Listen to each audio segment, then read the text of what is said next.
আমার কলকাতা নিউজ, কথা হবে সামনাসামনি।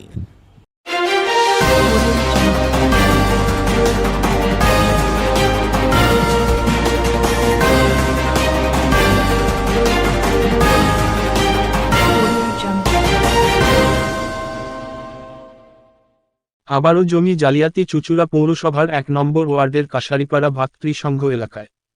অভিযোগ ওই এলাকার বাসিন্দা ধীরেন্দ্রনাথ জানার বিরুদ্ধে। ঘটনা প্রসঙ্গে জানা যাচ্ছে, পৌরসভার ১ নম্বর ওয়ার্ডের কাশারিপাড়া ভাতৃসংঘ মাঠ সংলগ্ন এলাকার বাসিন্দা ধীরেন্দ্রনাথ জানা ওই এলাকারই এক ব্যক্তি রাজাহরিকে একটি জমি বিক্রি করেছিলেন। ওই জমির ব্রোকারি করেছিল ওই এলাকারই দুজন, শম্ভু মণ্ডল ও প্রসেনজিৎ মণ্ডল। ২০২৩ সালের জুলাই মাসে ৭,৫০,০০০ টাকা দিয়ে রাজাহরি ধীরেন্দ্রর কাছ থেকে জমিটি কিনেছিলেন। যদিও রীতিমতো রেজিস্ট্রিও করে দেওয়া হয় রাজাকে। রেজিস্ট্রেশন সহিত খরচ হয় ৮,৫০,০০০ টাকা। কয়েকদিন পরে জমি দখল নিতে চাইলে রাজার কাছ থেকে কটা দিন সময় চেয়ে নেয় ধীরেন্দ্র।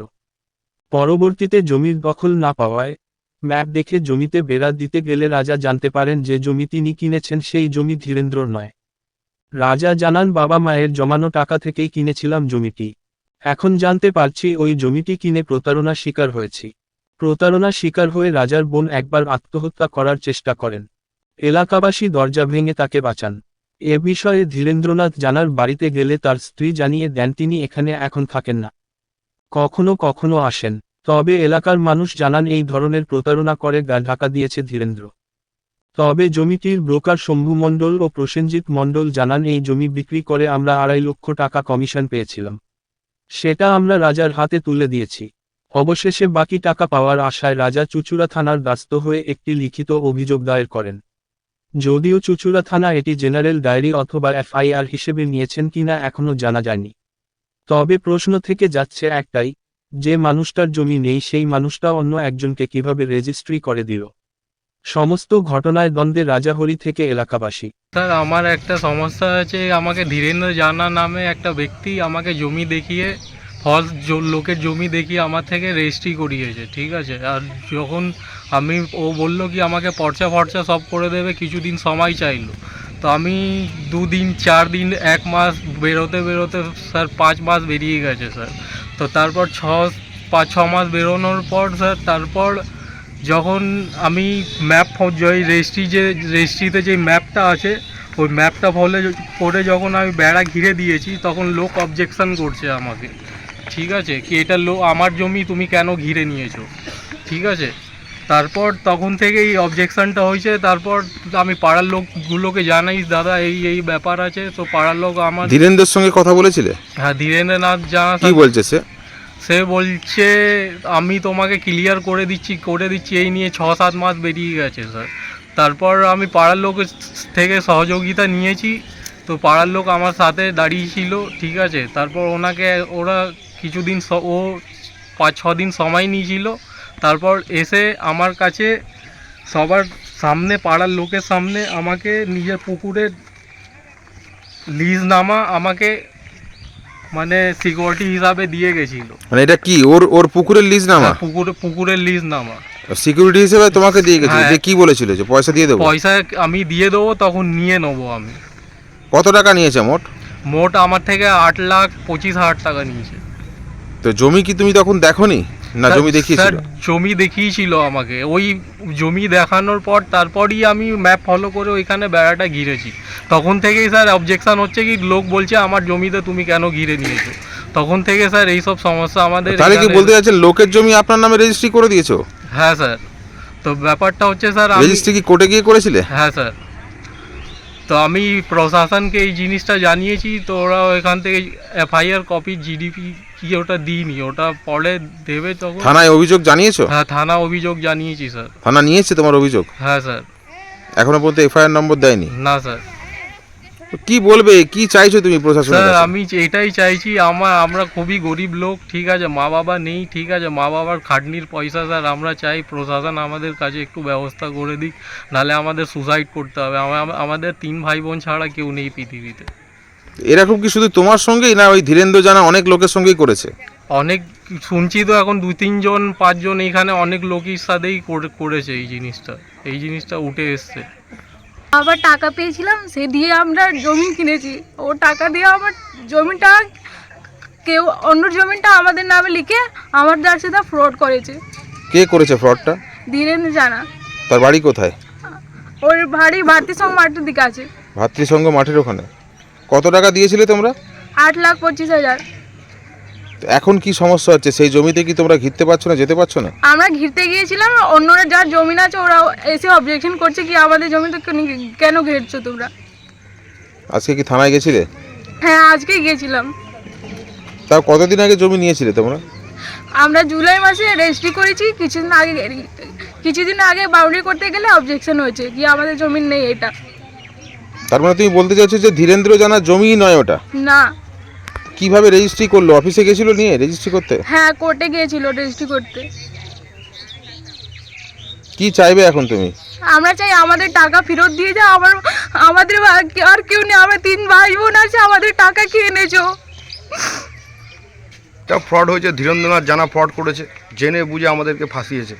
আমরা এখানকারই লোকাল ছেলে, ওনার সঙ্গে ওঠা বসা ছিল, এখানে একই পার্টি অফিসে বসতাম, যাতায়াত ছিল। উনি বলেছে জমি আছে আমার কাছে, আমরা কাস্টমার নিয়ে এসেছি, ও ছোটোবেলা থেকে চিনি, ভাইয়ের মতো আমার।